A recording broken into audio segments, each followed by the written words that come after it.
If there's one thing most Kingdom Hearts fans can agree upon, it's that Kairi gets paid dust. This time, I'll fight. Not on my watch. Not on my watch. Since the very beginning, she has been little more than a plot device, a love interest for Sora to motivate him on his journey to save the worlds or whatever, and to save her, all while she remains unconscious. Wendy? Yes? Is there another girl in there with you? Oh, why, yes. But she seems to be asleep. She hasn't budged an inch. Sleeping Beauty ass. Never mind the fact that Kairi isn't from the Destiny Islands along with Sora and Riku, and is actually from Hollow Bastion, the game's penultimate world where we go to save her. Say, Kairi, what was your hometown like? You know, where you grew up? I've told you before. I don't remember. Nothing at all? Nothing. You ever want to go back? Well, I'm happy here. Really? But you know, I wouldn't mind going to see it. She apparently has no feelings about visiting her ruined home whatsoever. Interesting that. This sadly does not change much as the series goes on. She's not in Chain of Memories, except as a memory that gets replaced by another character. She spends most of KH2 back on the islands, then gets kidnapped, and when she's freed and reunites with the group, she still gets nothing to do. I mean, she gets a Keyblade, but like, I don't know, she gets to fight like 2 shadows with it. Okay. Kairi! Huh? You leave Sora alone!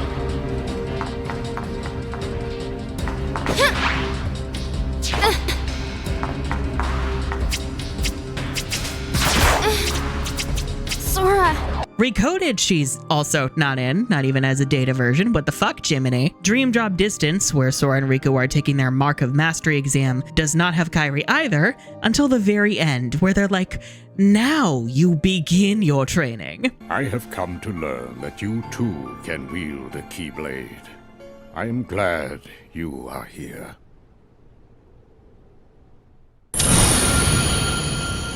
I love you.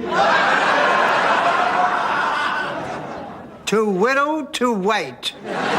Even though, I don't know, this would have been the perfect chance to have her fight alongside her friends. Both of you are self-taught Keyblade wielders. An impressive feat.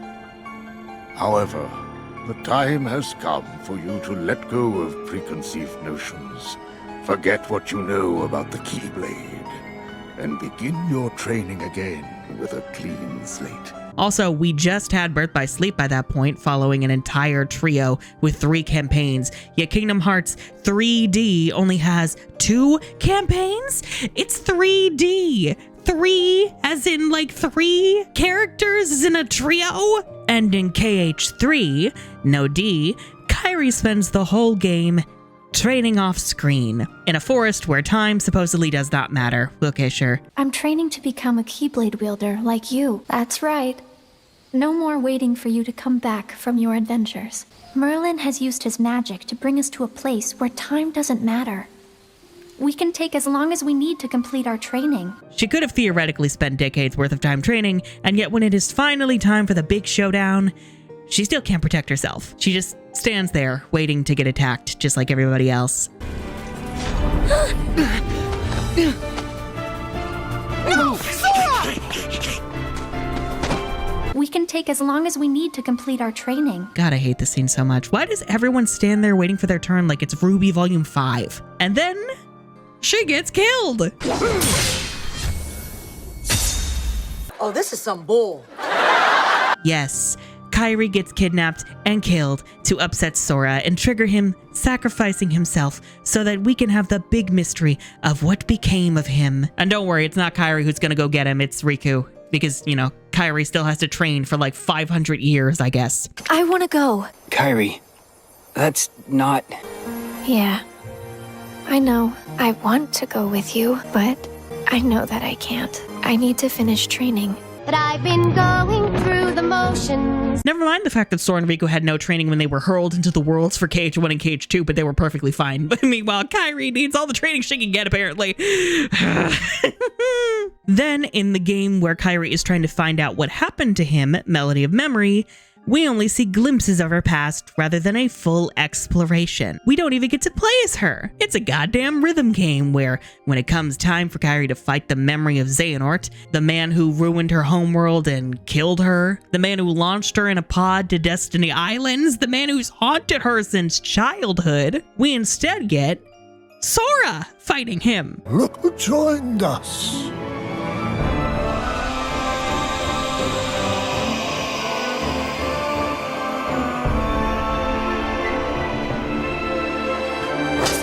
Are you fucking kidding me? And the game ends with Kairi continuing her never-ending training arc with Aqua.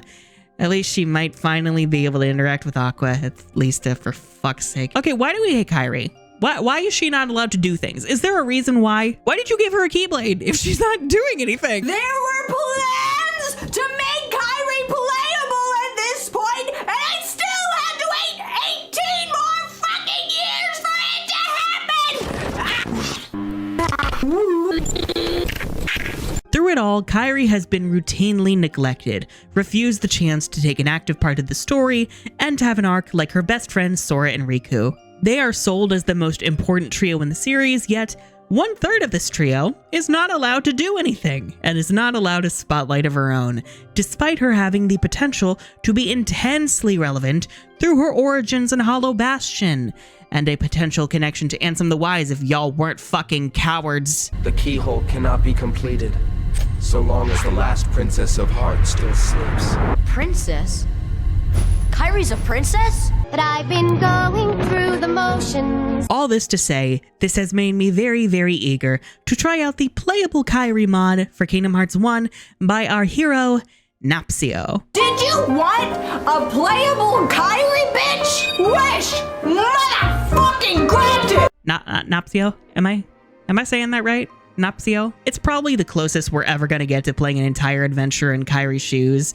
And after all of the hell that I have gone through trying to learn how to install mods, specifically for the older Kingdom Hearts games, it is most certainly the mod I have enjoyed the most. You know, aside from a conflict from some KH2 mods I installed having Pirate Sora venture alongside two Eldritch abominations. Donald! Come on!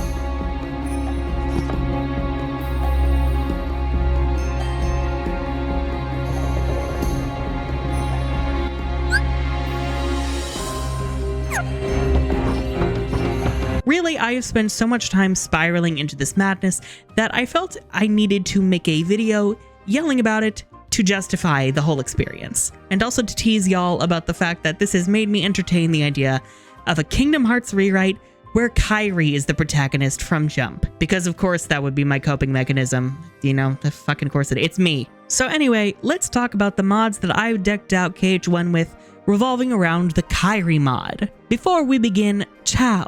My name is Thomas, aka the Unicorn of War, and I talk about whatever the fuck I like on this channel. The media that rots my brain from the inside until I'm yelling about it into a microphone for money. If you enjoy what you find here, enjoy my witticisms and my stupidity, then be sure to subscribe, ring bell for notifications, YouTube hates creators, the whole shebang. Also consider pledging your support for myself and the channel over on Patreon, helps me not die. You know, you get early videos, Patreon exclusive videos, video scripts, the yada yada yada. Also, access to the private Union of War Discord server. Now, without further ado, let the chaos commence. Now, as someone who's only recently started learning how to emulate games on my Steam Deck, the prospect of modding felt intimidating, to say the least. I remember as a kid seeing people modding the original KH2 on YouTube, having Sephiroth spawn in every room, or playing as goddamn Donald Duck instead of Sora, or summoning the fucking Ground Shaker in Twilight Town, and just being gobsmacked going,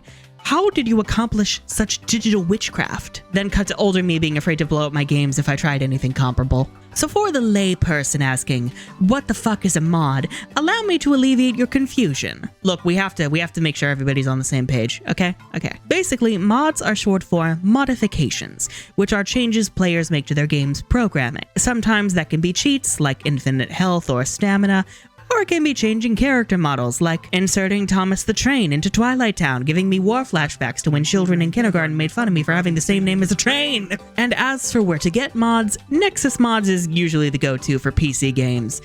To my knowledge, it is possible to modify console games, but it's far easier to do so with PC games since, you know, It's a PC. It's a more open ecosystem that allows you to mess with your files, you know. Right now, Windows is probably working on that. Versus the walled garden of consoles that will come to life and kill you and your entire family if you try to jailbreak them. I will say, it's not as imposing as it initially seems. There's a learning curve for sure, but once you figure out how it all works, getting into the groove becomes far more fun than confusing. KH3 of course is easier to mod since it was developed using Unreal Engine, versus all the older games made using Square's in-house game engines. Nexus Mods has over 2,000 mods listed for KH3, far more than the older games, whose pages are lucky to break 100. The Kingdom Hearts series came to PC in 2021 through the HD collections, but only through the Epic Games Store, remaining exclusive through their launcher until June 2024, when the games finally came to Steam. To my knowledge, it is generally recommended to use 2 mod managers for the collections, OpenKH and the KH PC Mod Manager. These are what help patch your mods into each of the individual games, whether they be Lua script files, Lua being a programming language, zip files, or specialized patch files meant for each of the games. Unfortunately, pretty much all of the mods using Lua files were broken after an update of the game in August of 2024. The Great Brokening. I recall using some of them to fix KH1's god-awful camera controls and field of view, and to open treasure chests during battle, and then after this update, Lua files stopped working. I had a panic attack. I was like, God fucking damn you, Square Enix! Presumably because all of the updates broke what the scripts were using to alter the game. Some Lua scripts got updated after the fact, but most remain unusable, including any related to the camera. No, I'm not bitter, I swear. Thing is, while it is a royal pain, I don't exactly blame modders for not being able to keep up with constant updates like this. It's ultimately a passion project, after all, with these modders doing unofficial, unpaid work that a lot of companies actually go out of their way to break with their updates, assholes. It's hard to do all of this when you also have to worry about, you know, paying bills, making ends meet in your day-to-day life. Anyhow, plenty of mods do still function fine. I admittedly struggled trying to install these 2 mod managers since the Steam Deck uses the Linux-based SteamOS, while the collections, and thus the mods, were natively designed for Windows. I eventually troubleshooted the issues and got them both running, and of course discovered most of my problems were from putting files in the wrong places because I'm a fucking idiot, of course. So now, I have finally managed to successfully mod KH1, KH2, Birth by Sleep, and KH3. KH3 is actually fun now, wow. I haven't bothered with Dream Drop Distance since, you know, the only Nexus mod I would bother with is the one that gets rid of the drop gauge, which on its own is less of a draw to replay DDD, and more of, I'll use that later when I decide to torture myself. Oh, and I'm never replaying Rechain of Memories, so miss me with that shit. So let's briefly go over all of the mods that I have installed for KH1. Of course, we've got the Vanilla Heartless Colors by Danny KH1. See, the collections use the final mixed versions of the games, which are basically director's cuts or definitive editions. And these used alternate colors for most of the Heartless, the game's main monsters. And most of the recolors suck. Like, guard armor went from beautiful purple and silver, iconic, to a goddamn primary color playground nightmare. He looks like he belongs in Toy Box, and I do mean that as an insult. And strangely, no version of the collections ever gives you an option to switch between original and recolored versions. This mod restores all of the original colors, using the ones found in Rechain of Memories as the basis. The KH2 Keyblades mod by Guiding Heart swaps out most of the KH1 Keyblades with either their KH2 counterparts or ones that more or less fit their general vibe and aesthetic. For instance, the Jungle King from Deep Jungle is replaced with the Circle of Life from the Pride Lands. I picked this one mostly to shake things up, and because I find Keyblade design in KH2 to, on the whole, be better than KH1. KH1's world map leaves a lot to be desired. It just feels very lackluster compared to the ones in later games, especially where you get to fly around yourself. But it can be spruced up using the 2D world art by Sora 20,007. I wanted to say 2007, but there's 3 zeros. So instead of the low poly 3D renditions of the worlds, this mod replaces them on the World Select menu with official 2D artwork, and they're gorgeous. Personally, I've always liked the use of 2D illustrations in KH for the menus and HUDs. Oh, and you know I was using mods like this to replace all the 3D character portraits in KH3, you know. I genuinely love the soundtracks for most of these games, but again, for the sake of shaking things up, I decided to use the Recom music mod by Rezxar. Okay. This one replaces most of KH1's soundtrack with their Recom equivalents. Recom being Chain of Memories. And if I didn't enjoy a particular replacement, I actually found a handy-dandy guide where it tells you how all the individual song files are numbered inside the game. So I was able to just go in and delete the ones I didn't want. I felt very smart figuring that out. I also did that to replace Atlantica's theme, be it the KH1 or Recom version, with the KH2 theme provided by another mod by Bobby Pint 12.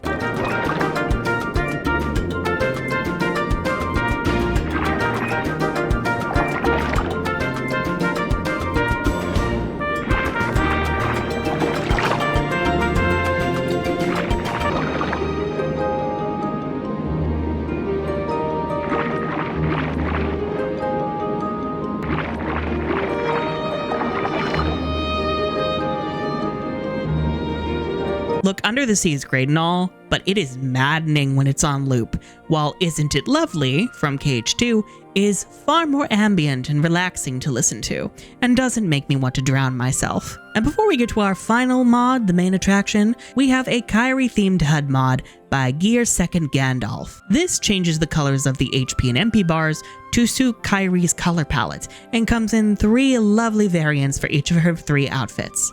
Apparently, this itself is an edit of another mod by I Captain Kai, very cute name, who originally edited the HUD colors to resemble the colors found in Dream Drop Distance. Me personally, the pink and black one labeled Fearless is my fave. Look, I'm a sucker for a good black-pink combo, sue me. And since I tend to use the KH3 Kairi outfit version of this mod, it suits her the best. Is it a bit odd where it's hard to tell how much MP I've used? A little bit, but like I can live with that because it looks so good. I will say once again, I really wish we had a properly functioning mod to fix the goddamn camera. Look, it's just way too close to the player. It's ruining my life. There is a project introducing quality of life enhancements to each of the games, known as the Refined Project by Topaz TK. Bless Topaz TK, blessed be. It's already released for KH2 and I'm very much enjoying it so far.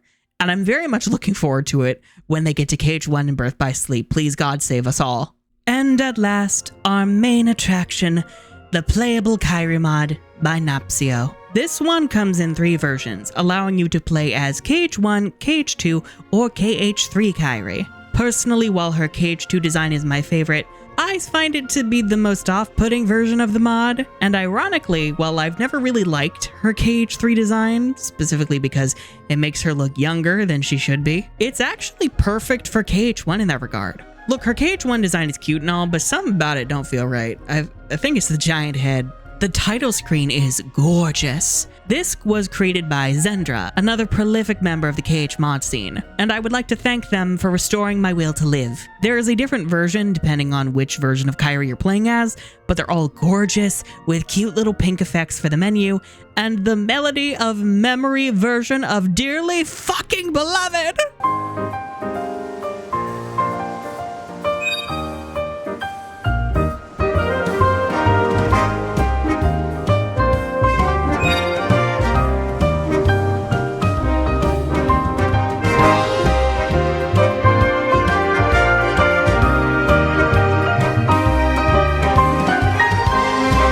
You know, the jazzy one that deserved a better game. Nothing helps you get excited to embark on this journey as Kairi, quite like a jazzy flair. And the artwork is gorgeous. Let me just see, because it credits who, like, made it specifically on the title screen. I don't know if the same person made, like, all 3 versions, but I'm just gonna, you know, look in my recordings and just shout out the person who, like, made the KH3 version. Because I know they also did some other work on some other mods in this video.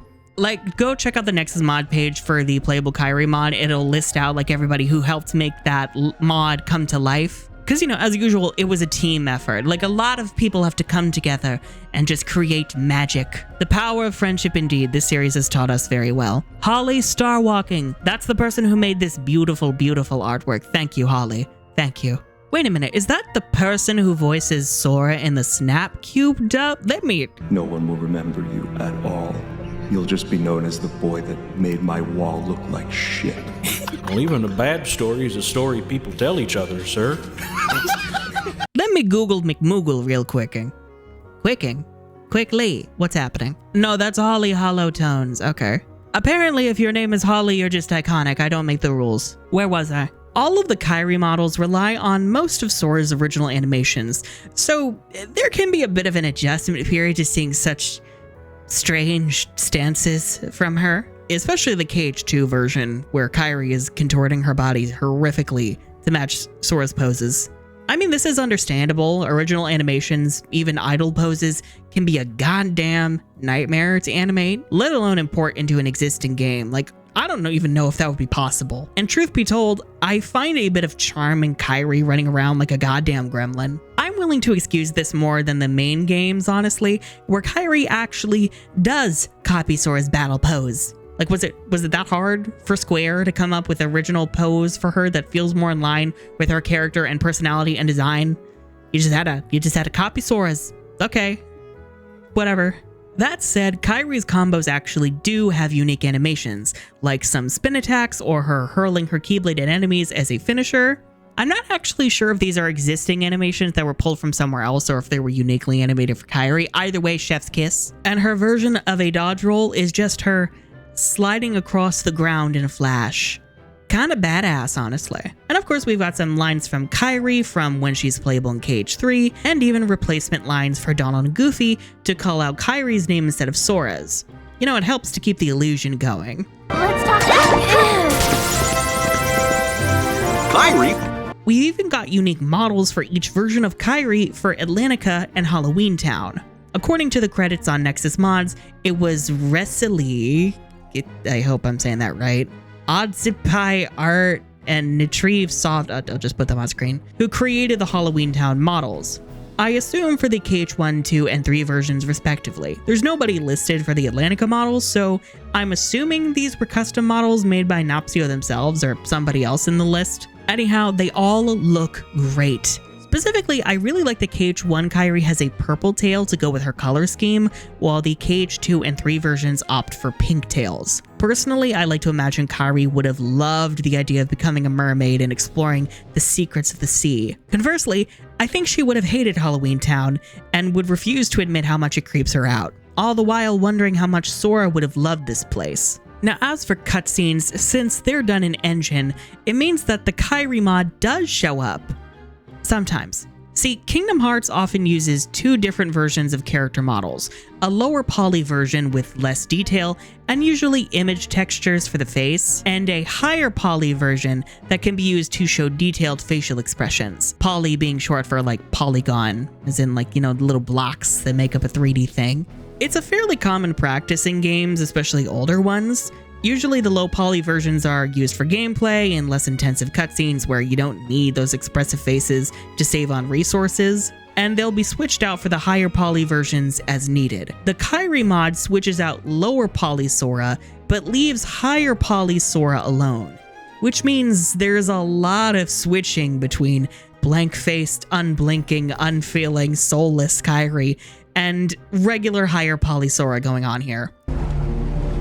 You're stupid! Sooner or later, they'll swallow your heart! You can go see your friends now. Ah! It feels very Shion coded, which is honestly really uncanny and distracting at first, but becomes hilarious very quickly, and actually very in line with how this series goes, weirdly. Especially because the same is true for lower poly KH1 Sora replacing lower poly Kairi. Whoa! Give me a break, Kairi. Sora, you lazy bum. I want to see them all. So what are we waiting for? Hey! Aren't you guys forgetting about me? Oh my god, try saying that shit like 5 times fast. You won't. You can't. You just can't. Sora just kind of stands there in OG Kairi's place, copying all of her poses, which look simultaneously adorable and cursed, especially for the portions where Kairi is unconscious. Like the model by default just has its eyes open all the time. So Sora will just lie there with his eyes wide open like he's dead. It's fucking hysterical. I love it. 11 out of 10. And then you've got high poly Sora running over to low poly Sora, trying to get him to open his eyes. And he's like, he's a princess? I'm a princess? And they're like, yes, but only when you don't make the PS2 explode. Kairi! Kairi! Open your eyes! It's no use. What? You're not Riku? The princess? Kairi's a princess? This mod especially hits when you get to Hollow Bastion. Like, this being Kairi's homeworld goes so unexplored in the series, so seeing Kairi return to this castle, her castle if you buy the whole princess thing and if you like fun stories, and liberating it from the darkness, it makes for such a powerful story of uncovering your past and reclaiming it. You know, God, that really gets the fucking rewrite gears grinding like nothing else. This mod has its quirks, but it's clear it was made with so much love, not just by Napstio, but all of the people listed in its credits who contributed different elements to pull it all together. People who love this series so much, who are undoubtedly quite fond of Kairi's character and decided to take it upon themselves to give us all the chance to enjoy at least the illusion of Kairi getting her own adventure as a lead. So many mods show more passion for this franchise than Square themselves seem to have. Or at the very least, modders don't have to deal with the same constraints of corporate restrictions from either Square or Disney, or the need to cut corners to turn as high of a profit as possible, even at the cost of the quality of the game. I mean, just look at the frickin' Coliseum mod for KH3. Fans came together, created an entire Coliseum, and both recreated the tournaments from previous games and created entirely new tournaments. They made it so you can play as any of the existing playable characters and create parties of your own to battle with. Coliseum Girls Night, what's up? Or projects like Melon Mix, which take the DS games 358 Days Over 2 and Recoded, yes, those are their names, and modify them to play more like the console games through emulation. Or even fan projects remaking whole games, like the several ones trying to recreate 358 into a full-fledged console game experience in the KH2 engine. Wizards these people are. Coding wizards, I say. If the Kingdom Hearts franchise is gonna continue to vex us, at the very least, I think it is nice knowing that it won't stop the creativity and hard work of the community from taking things into their own hands. I mean, I don't get hiatus brain anymore, but Lord knows it's the only way it's gonna keep y'all sane till KH4 comes out like 700 years from now. Anyhow, if you enjoyed this video and would like to see more content like this from me, then be sure to subscribe and ring that bell for notifications because YouTube hates creators. And again, if you can, pledging your support for myself and the channel over on Patreon helps me continue the work that I do. Oh, also, like, be sure to look into all the creators I mentioned and find ways to support them if they need it, specifically Topaz and Refined, because that's an ongoing thing. Please, you give it all your love and support. Go, fly forth, my minions, fly. And Topaz, if you're listening, please fix the goddamn camera in KH1 and Birth by Sleep, please. I'm begging you. But also with Birth by Sleep, I would like it if the better battle system still managed to work. Just saying. Okay, bye. Oh, I have to do my thing. I'm gonna go to war and Kairi's writing is a goddamn shit show. Okay, good night.